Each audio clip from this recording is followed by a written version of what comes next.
بسم الله الرحمن الرحيم الحمد لله رب العالمين وصلى الله وسلم على سيدنا ونبينا محمد وعلى آله وصحبه أجمعين أما بعد. Dear brothers and sisters, today we continue our study of the kitab سفينة of Salat في الفقه الشافعي, the ship of prayer. In the previous lesson we studied some of the conditions of prayer. In this lesson we will continue with the remaining conditions, so pay careful attention. الثالث دخول الوقت. The third condition is the دخول, the entry of the prayer time. After purification, the author now turns to another essential condition, that the prayer must be performed within its proper time. وهو زوال الشمس للظهر. To clarify, for dhuhr or noon prayer, it begins when the sun passes its zenith. So this is the beginning of the time for dhuhr prayer. وبلوغ ظل كل شيء مثله. For asr, when the وبلوغ ظل كل شيء مثله زائدا على ظل الاستواء للعصر. For asr or asr, when the shadow of an object reaches its own length in addition to the shadow at noon. Then after that comes the entry of Asr. وغروب الشمس للمغرب. For Maghrib at sunset. This is the clearest sign for the beginning of Maghrib. وغروب الشفق الأحمر للعشاء. For Isha is when the red twilight disappears. With the disappearance of the red twilight, the time of Isha begins. وطلوع الفجر الصادق المعترض جنوبا وشمالا للفجر. So for Fajr, at the dhuhr or appearance of the true dawn, which spreads horizontally from north to south, and this distinguishes the true dawn from any false appearance before it. فتجب الصلاة في هذه الأوقات. Therefore the prayer becomes obligatory within these times. So every prayer has an appointed time fixed for it. وتقديمها عليها وتأخيرها عنها من أكبر المعاصي وأفحش السيئات. And it must be clearly understood, performing the prayer before its time or delaying it beyond its time is among the gravest sins and the most serious offenses. This shows the seriousness of guarding the prayer within its proper time. الرابع ستر ما بين سرة الرجل وركبته وجميع بدن المرأة إلا وجهها وكفيها. The fourth condition is ستر العورة, covering the aura, nakedness. For a man, it is what lies between the navel and the knees. And for a woman, it is her entire body except her face and hands. The author now moves from purification and time to another condition of validity, which is proper covering during prayer. ويجب عليها سطر جزء من جوانب الوجه والكفين. However, she must cover a small part around the sides of the face and hands. This is to ensure that the required covering is complete. وعلى الرجل سطر جزء من سرته وما حاذاها وجميع ركبتيه وجوانب ركبتيه. Likewise, a man must cover part of his navel and what is surrounding it, and the sides of his knees. Again, this is also to the full obligatory area is certainly covered. وعليهما أي على الرجل والمرأة السطر من الجوانب لا من أسفل. Furthermore, the covering must be from the sides, not from below, or not from underneath. So the condition is fulfilled by real covering, not by merely blocking the view from one angle. ويجب أن يكون السطر يمنع حكاية لون البشرة. And an important condition is the covering must prevent the color of the skin from being visible. Therefore, a transparent covering is not sufficient. وأن يكون ملبوسا أو غير ملبوس. Finally, it must be an actual covering, worn or otherwise. So what matters is that the covering genuinely conceals the aura. فلا تكفي ظلمة ولا خيمة صغيرة.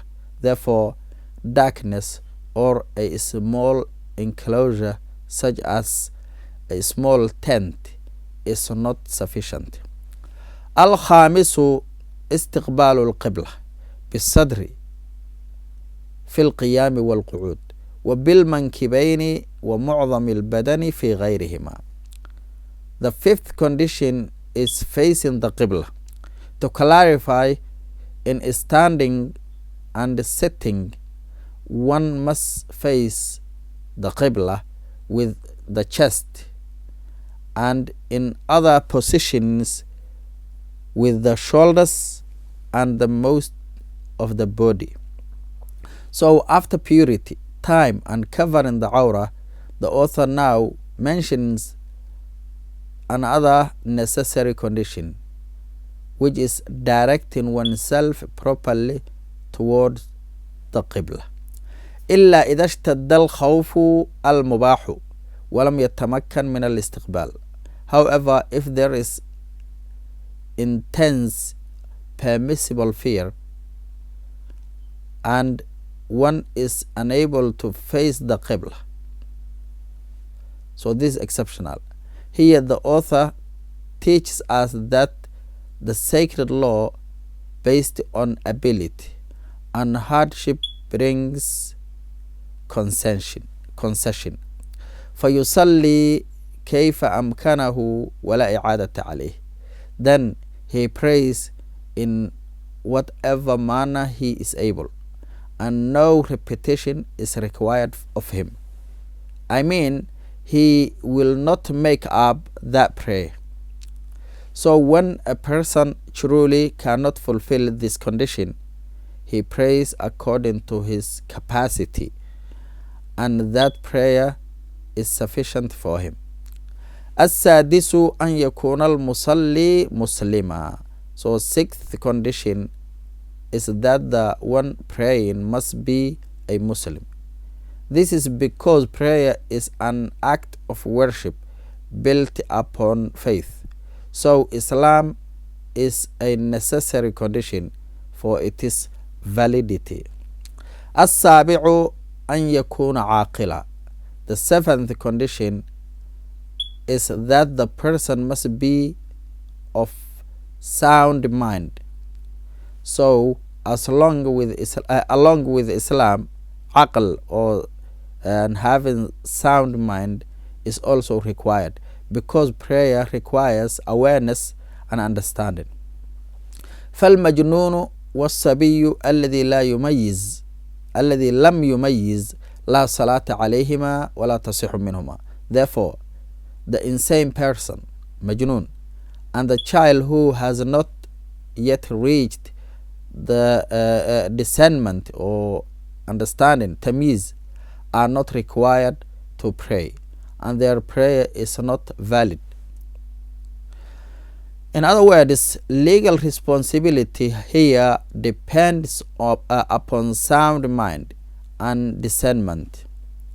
الثامن أن تكون المرأة نقية من الحيض والنفاس. The eighth condition is that a woman must be free from menstruation, from monthly period, and postnatal bleeding. The author now mentions a condition specific to women, because these status prevent the validity of prayer. فالحائض والنفساء لا تصح صلاتهما ولا قضاء عليهما. Thus, a woman who has monthly period or one in postnatal bleeding, her prayer is not valid, and she is not required to make it up, to make qalla. So this is both a ruling and a mercy. The prayer is not valid in that state, and those prayers are not made up afterward. فإذا دخل الوقت وهي طاهرة فطرأ عليها الحيض أو النفاس بعد أن مضى ما يسع واجبات تلك الصلاة وجب عليها قضاؤها. However, there is an important detail.